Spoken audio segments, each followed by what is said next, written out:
நீதிமொழிகள் 11:28 வசனம். தன் ஐஸ்வரியத்தை நம்புகிறவன் விழுவான், நீதிமான்களோ துளிரை போலே தழைப்பார்கள். துளிரை போல தழைப்பார்கள்.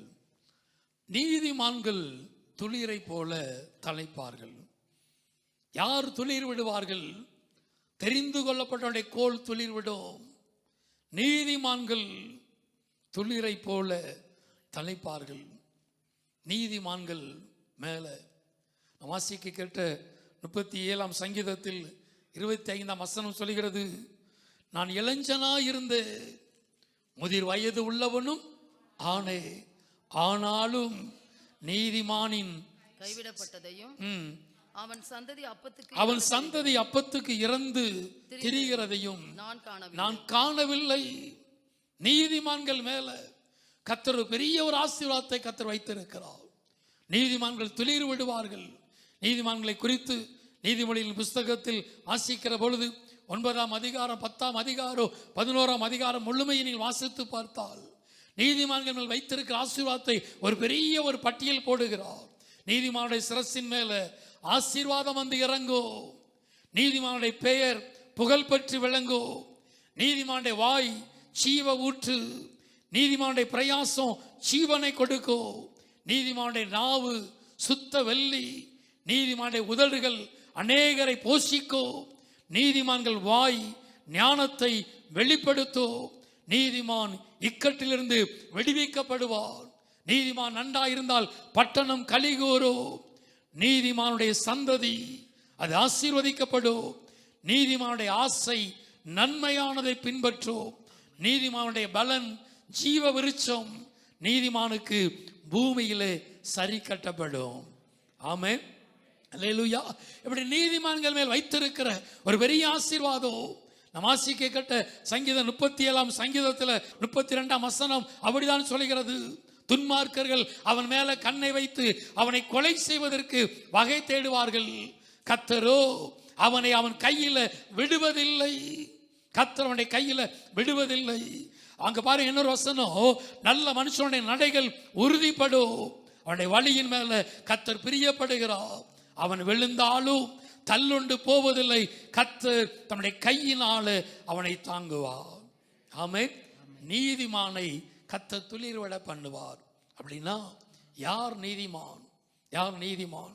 எபிரேயரின் புஸ்தகம் 11ஆம் அதிகாரம் 4ஆம் வசனத்தை வாசிக்கிற பொழுது அங்கே சொல்லப்படுகிறது. எபிரேயர் 11ஆம் அதிகாரம் 4வது வசனத்தில் அங்கே ஆபேல் காயினுடைய பலியிலோ மேன்மையான பலியை தேவனுக்கு செலுத்தினான். அதனால அவன் நீதிமான் என்று சாட்சி பெற்றான். ஆமென். யார் நீதிமான்? அங்கே பாருங்க, அவனுடைய பலியிலோ விசுவாசத்தினாலே ஆபேல் காயினுடைய பலியிலோ மேன்மையான ஒரு பலியை கர்த்தருக்கு செலுத்தினான். அவன் நீதிமான் என்று சாட்சி பெற்றான். அவனுக்குள்ள பெரிய ஒரு விசுவாசம். அந்த விசுவாசம் அவருக்குள்ள காணப்பட்டபடியினால மேன்மையான ஒரு பலியை கர்த்தருக்கு செலுத்தினார். விசுவாசிக்கிறவர்கள் நீதிமான். ஆபிரகாமை குறித்து அவன் விசுவாசித்தான், எனவே அவன் நீதியா எண்ணப்படுகிறான். அந்த விசுவாசம் நமக்குள்ள காணப்படுகிற பொழுது சாதாரண ஒரு விசுவாசம் அல்ல. எல்லா சூழ்நிலைகளையும் அவர் என்னை கொண்டு போட்டாலும் அவர் மேல நம்பிக்கையா இருப்பார்.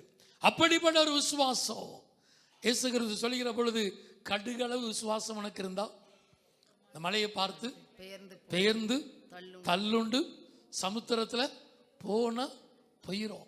அது என்ன விசுவாசம் கேட்டாரு? கடுகளவு விசுவாசம் இருந்தா. அப்போ அந்த சின்ன விசுவாசம் இல்லாமையா நம்ம சபைக்கு வந்திருக்கோம்? கடுகளவு விசுவாசம் இருந்தா நீ ஒரு பெரிய மலையை பார்த்து தள்ளுண்டு சமுத்திரத்தில் போனால் போயிடும் அப்படின்னா நமக்கு ஒரு கேள்வி இருக்கும். நமக்குள்ள அந்த விசுவாசம் இல்லாமையா நம்ம எல்லாத்தையும் விட்டுட்டு வந்தோம்?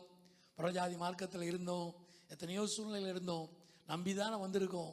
அப்போ ஏன் நடக்கலை அப்படின்னா அந்த கடுகளவு விசுவாசம் அப்படின்னா சின்ன விசுவாசம் அப்படி இல்லை, அது பூரணமான விசுவாசம். அவன் சொல்லுங்க அல்லேலூயா. அது பூரணமான விசுவாசம். அதோடைய ஷேப் எங்க இருந்தாலும் ஒரு பூரணமான ஒரு வடிவு. நம்முடைய விசுவாசம் பூரணமா இருக்கணும். அதாவது கடுகள விசுவாசம். அது சின்ன விசுவாசம் அல்ல. கொஞ்சம் ஒரு சின்ன விசுவாசம் இருந்தா நீங்க மலையை அப்படி அல்ல. அதோட அர்த்தம் பூரணமான விசுவாசம். கர்த்தரை கேட்பா, கர்த்தரை செய்வா, என் வாழ்க்கையில் இது நடக்கும் என்கிற ஒரு பூரணமான விசுவாசம். அது மாத்திரமல்ல, எந்த சூழ்நிலை வந்தாலும் மறுதலிக்காத விசுவாசம் தான் கடுகளவு விசுவாசம். ஆமென், அல்லேலூயா. கடுகுக்கு மேல அவ்வளவு பலன் இருக்கிறது. ஒரு சின்ன கடுகு தான், மேல இருக்கிற ஒரு சின்ன தோல் தான். ஆனாலும் கடுகு எவ்வளவு சூடு ஏற்றினாலும், எவ்வளவு கொதிக்கிற எண்ணெயில அதை தூக்கி போட்டாலும் அது தன்னுடைய ஜீவனை இழந்து போகாதபடி தன்னை காத்துக் கொள்கிறது. அதுதான் கடுகளவு விசுவாசம். எந்த சூழ்நிலையிலையும் நாங்கள் ஆராதிக்கிற தேவன் எங்களை தப்புவிக்க வல்லவராக இருக்கிறார். அவர் விடுவித்தாலும் விடுவிக்காவிட்டாலும், என்னை கொண்டு போட்டாலும் அவர் மேல் நம்பிக்கையா இருப்பேன். அல்லேலூயா. விசுவாசிக்கிறவர் நீதிமான். அற்புதம் நடந்தாலும் நடக்காவிட்டாலும், என் வாழ்க்கையில எது இல்லாமல் போனாலும் நான் ஜீவனுள்ள தேவனை ஆராதிப்பேன். ஆமென். வாழுகிற காலம் கடைசி காலம். ஏதும் சொல்லுகிறது, கடைசி காலத்துல விசுவாச துரோகம் முந்தி நேரிடும். நிற்கிறேன் என்று சொல்லுகிறவனோ விழாதபடி தன்னை காத்துக் கொள்ளணும். யார் துளிர் விட முடியும்?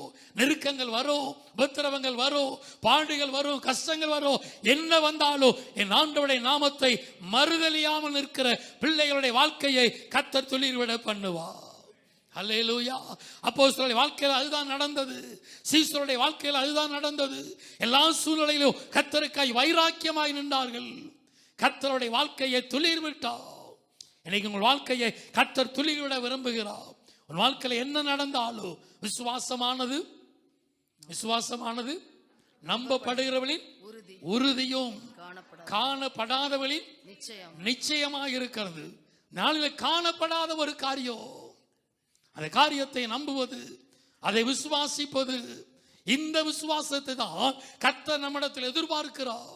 நம்மிடத்தில் அந்த விசுவாசம், அவர்களை தான் கர்த்தர் நீதிமான்களின் பட்டியலிலே கர்த்தர் வைக்கிறார். காணப்படாத காரியம், நீ போ, உன்னுடைய இனத்தையும் உன்னுடைய ஜனத்தையும் விட்டுவிட்டு நீ கடந்து போ, நான் உனக்கு காண்பிக்கிற தேசத்துக்கு போ.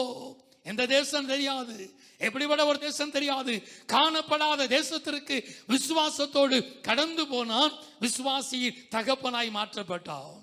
ஆமென், அல்லேலூயா. லோத்து செலக்ட் பண்ணது கண்களினால் பார்க்கிற காரியம். கண்களினால் பார்த்து சமபூமியாய் செழிப்பாய் இருக்கிற காரியத்தை அவன் செலக்ட் பண்ணி, இது செழிப்பாய் இருக்கிறது, இது எல்லாவற்றுக்கும் இந்த காரியத்திற்கு வசதியாய் இருக்கும் என்று அவன் ஒரு காரியத்தை பார்த்து அதை நம்பி அதை செலக்ட் பண்ணினான். ஆபிரகாமோ தன் கண்களை வானத்துக்கு நேராய் ஏறெடுத்து பார்த்தார். விசுவாசின் தகப்பனாய் கர்த்தருடைய வாழ்க்கையை கர்த்தர் துளிர்விட பண்ணி கர்த்தரை ஆசீர்வதித்தார். அல்லேலூயா. விசுவாசிக்கிறவர்கள் நீதிமான். எல்லா சூழ்நிலையிலையும் விசுவாசிக்கிறவர்கள், தேவ சமூகத்தில் கிரியைகளை வெளிப்படுத்துறவர்கள் நீதிமான். விசுவாசிகள் மாத்திரமல்ல, கிரியைகளை வெளிப்படுத்தணும். கிரியை இல்லாத விசுவாசம் செத்ததா இருக்கிறது. விசுவாசிக்கிறோம், இயேசு ஜீவனுள்ள தேவன் தெரியும், அவரை விசுவாசிக்கிறோம், நம்புகிறோம், அதை கிரியைகளில் வெளிப்படுத்தணும். கிரியைகளில் வெளிப்படுத்துவதாய் காணப்படணும். ஆபிரகாம் விசுவாசத்தில் மாத்திரம் நிற்கவில்லை, அவன் கிரியைகளை வெளிப்படுத்தினான். ஆண்டவரே, இந்த பட்டணத்தில் 50 நீதிமான்கள் இருந்தால் இந்த பட்டணத்தை அழிக்காமல் பாதுகாப்பீரோ. தரப்பில் நின்று போராடுகிறார். 50 நீதிமான்கள் என்று ஆரம்பித்தவர் கடைசியாக 10 நீதிமான்கள் இருந்தால் இந்த பட்டணத்தை பாதுகாப்பீரோ என்று சொல்லி தேவ சமூகத்தில் ஆத்துமாக்களுக்காக திறப்பில் நின்று போராடி செபிக்கிறவராய் காணப்பட்டார். விசுவாசம் என்பது அது விசுவாசத்தோடு மாத்திரம் நின்று விடாதபடி கிரியைகளில் வெளிப்படுத்தணும். ஆமென், அல்லேலூயா. அழிந்து கொண்டிருக்கிற ஆத்துமாக்களுக்காக, பாவத்திலும் சாபத்திலும் விழுந்து கிடக்கிற ஜனங்களுக்காக கிறிஸ்துவின் அன்பை வெளிப்படுத்துகிறவர்கள், கிரியைகளை வெளிப்படுத்துகிறவர்கள், அவர்கள் கர்த்தருடைய பார்வையில் நீதிமான்களாய் காணப்படுவார்கள். அவருடைய வாழ்க்கையை கர்த்தர் துளிர்விட பண்ணுவார். ஆமென், அல்லேலூயா. நீங்களும் நானும் நீதிமான்களுடைய வாழ்க்கையில தடைகள் வரும், போராட்டம் வரும், பிரச்சனைகள் வரும். ஆனாலும் ஏற்ற காலங்கள் வருகிற பொழுது கர்த்தருடைய வாழ்க்கையை கர்த்தர் துளிர்விட பண்ணுவார். ஆமென் சொல்லுங்க. நீதிமானின் சிரசின் மேல ஆசீர்வாதம் வந்து இறங்கும்.